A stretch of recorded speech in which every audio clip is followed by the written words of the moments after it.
Welcome to Legal Awareness web series. I have received many requests and emails for starting Legal Awareness web series in English. Civil services, judicial services aspirants have been writing to me for long to have this kind of conversation with you in English.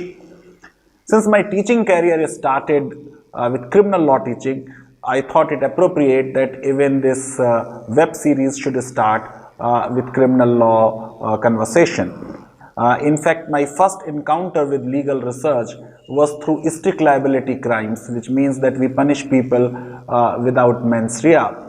Now, today's topic is hotly debated in media because our Home Minister has said that he has set up two committees to look at the revision of Indian Penal Code. So let us address this question. Does Indian Penal Code really need any revision? And if it really needs revision, what are the provisions which must be reviewed and must be revised and revisited? So first of all, we should understand why criminal law is important.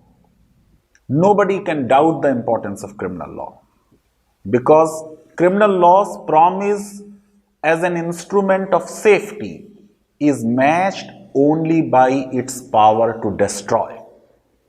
Many of us don't appreciate this. Criminal law can also destroy. Criminal law is indeed the most direct expression of the relationship between a state and its citizens. As you know, in criminal law, it is the state which prosecutes.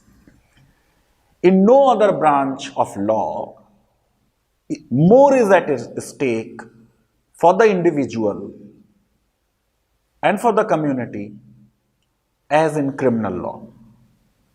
And therefore, when we talk of criminal law, we must always look at how it will impact individuals, how it would impact the larger society.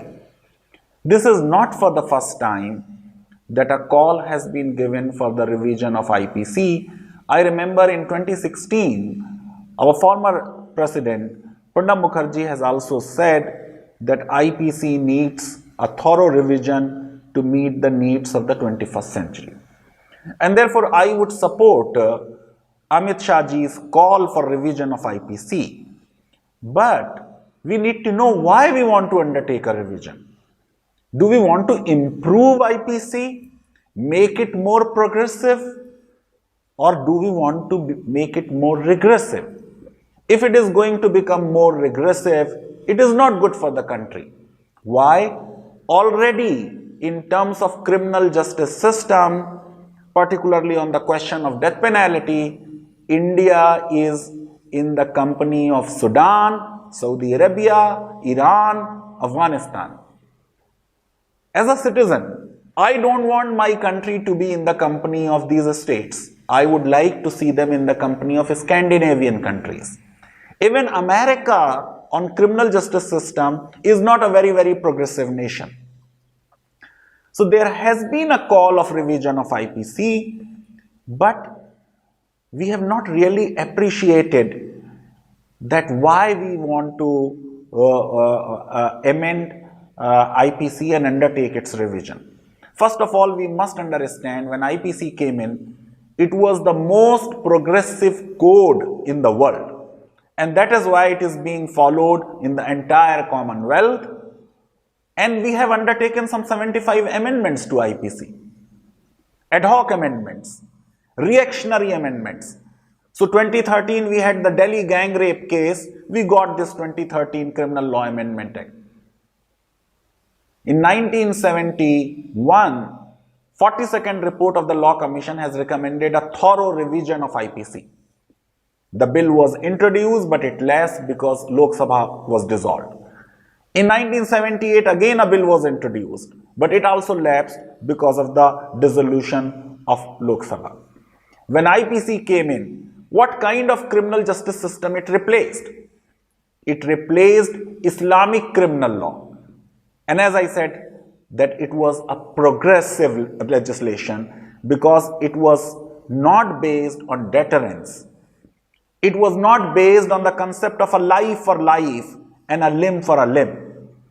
I get surprised to see people in India today talking of Islamic punishments. And many a times they say that we should have a higher rate of conviction. Higher rate of conviction is not a measure of success of a criminal justice system. In fact, punishments do not deter. It is not the intensity of the punishment which has a deterrent effect. It is the certainty of the punishment which has a deterrent effect. Now, IPC is to be appreciated and was appreciated as a state-of-art code. In fact, it was the first codification of criminal law. We must also thank the British that they gave better laws to us than were the laws in their mother country. So they did not have a code, but they gave us a code.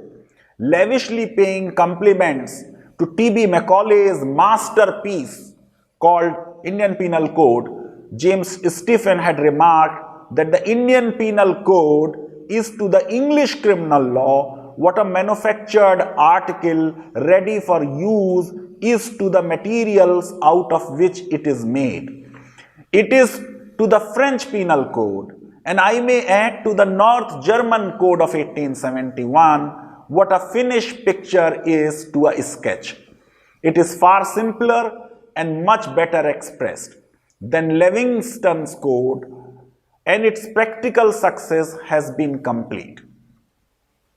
Macaulay had himself favored regular revision of IPC.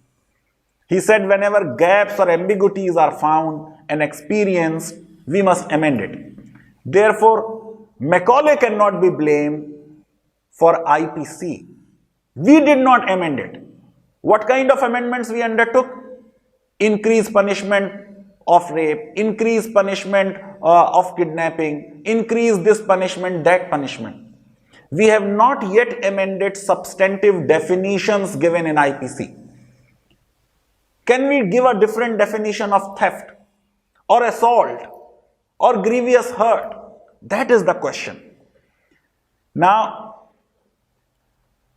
James Stephen's metaphor that IPC as a manufactured article, if we accept it, then I have to say that it has not even been properly serviced, let alone remodeled, since leaving the codifier's desk. And that's why Amit Shahji's call for revision of IPC. And that's why my endorsement of his call. I agree that there cannot be any denial of a fact that the philosophical stand and the fundamental principles of Macaulay's code, as Home Minister said, were the product of particular time, culture, and imperialist policy of empire. So, there is a valid point that some of the concepts underlying IPC are either problematic or have become obsolete.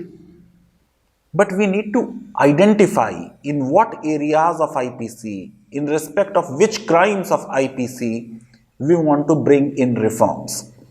Now, just to discuss few things about reforms, let me at the very outset here say many people in India and many politicians in India believe that if we increase punishments, then change criminal justice policy, then we will be able to reduce the incidence of crime. There is absolutely no relationship between criminal justice system's policy and incidence of crime. What we need to do is really to change the outlook in the matter of punishments and shift our emphasis from the offense to offender. We must realize that the criminal justice system is not about crimes, it is about criminal. Why criminal is to be protected in a criminal justice system? Because in a criminal justice system, a little man, an accused, is pitted against the might of the state. A state may abuse that power, and therefore you have an idea of presumption of innocence. That's why you have the concept that the criminal statutes are to be strictly construed. That's why you have a concept that it is for the state to prove beyond any shadow of doubt what crime you have committed. We need to really understand this, that the criminal law should move from crime to criminal and should also take into account the victim.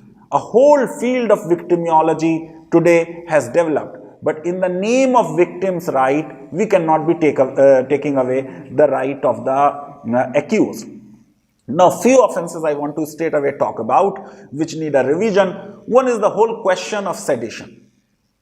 Now, in a democratic country, how can you have this kind of offense which even Macaulay did not include in 1860? Sedition was included in 1898, and the reason was that Deoband has given a fatwa asking Muslims to declare jihad against the British. Sardar Patel, BJP government respects Sardar Patel so much, they should also follow Sardar Patel. Sardar Patel himself opposed sedition as a ground of restricting freedom of speech under Article 19. Supreme Court judgments also say, unless there is some violence coupled with some statement, it is not sedition. I think offense of sedition should go. Similarly, many religious people may disagree with me, but a modern liberal society like ours should not punish blasphemy. Therefore, section 295A, which again was inserted in 1927, should go. Criminal conspiracy was made substantive offense in 1930. There are doubts about the need to continue this type of conspiracy, which punishes people on having mere agreement without any overt act following that agreement. Just because there was some agreement, let us commit this crime, we punish people. This is against modern notions of criminal justice system. The crime of conspiracy, Russell has said, affords support for any who advances the proposition that criminal law is an instrument of government. Justice Fitzgerald observed, law of conspiracy is a branch of our jurisprudence to be narrowly watched, to be jealously guarded, and never to be pressed beyond its true limit. We have seen how law of criminal conspiracy was used in Indira Gandhi assassination case against Kehar Singh. And when Kehar Singh was hanged, newspapers had said it is a judicial murder. Similarly, I believe that section 149, where you have a principle of constructive liability, it is taken to undue harsh lengths. Just because somebody was present in an unlawful assembly, we punish them. I think it is not right. We should have a relook at it. The whole distinction of culpable homicide and murder was criticized even by Stephen as the weakest part of the code, as definitions are obscure. Culpable homicide is first defined, but homicide is not defined at all. Indeed, culpable homicide not amounting to murder and culpable homicide amounting to murder are so confusing that many students of law find it difficult to distinguish them. Sexual offenses need a revision. Of course, we are grateful to Supreme Court that 377 is now gone, adultery is now gone, but marital rape is still an offense. Marital rape is still not an offense. And if somebody's wife is more than 15 years of age, it is not a crime. So I feel that there is a need that we relook at Indian Penal Code, bring it in consonance with modern liberal notions. Let us have a revision of Penal Code so that Penal Code fits into our liberty model of governance, citizen-centric model of governance. Let it be a code for citizens rather than for the subjects. And I must say that Macaulay himself used to say that India cannot have a free government. She can have the best, next best thing, which means firm and imperial despotism. If through reforms in Indian Penal Code, we want to bring in despotism, it is bad. If we want to bring in liberty, if we want to make it a progressive code closer to Scandinavian countries' criminal justice system, I think this is a good initiative and it must be welcomed. If you like Legal Awareness web series, I would request you to subscribe to our channel, like us on Facebook and Twitter, and give us your suggestions. I would read your comments and respond to them.